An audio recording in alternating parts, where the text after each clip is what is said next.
ये quick update आप दोस्तों के सामने मैं रख देता हूँ, आप इसको देखिएगा। रिट्रेसमेंट के अकॉर्डिंग अगर 4 घंटे में देखते हैं तो हमारे पास 4 घंटे के अंदर सबसे पहले फर्स्ट जो एक लेवल है 38.20, यानी अराउंड तकरीबन 2025 के आसपास मार्केट अपना reversal dip side, already community में मैंने आप दोस्तों को सेल बताया हुआ है, सेल साइड पे रहे।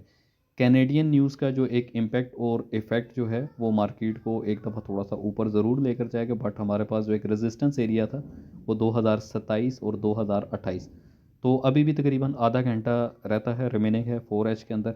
फाइनल जो हमारा टारगेट रहेगा 61% अराउंड तकरीबन 2021 के आसपास, ये फाइनल टारगेट है। DXY की मूवमेंट की अगर बात करते हैं तो ऑलरेडी ट्रेंड लाइन से बिलो था, मार्केट ने बॉटम लिया, इस टाइम पे मार्केट अपने सपोर्ट एरिया पे है और स्टिल जो है वो रिवर्सल कर रही है। जैसे ही मार्केट अपना पाथ DXY मुकम्मल करेगा then first 38%, then rejection, rejection के साथ में 68% हम एक्सपेक्ट करते हैं। I am seller, for more detail आप विजिट कर सकते हैं।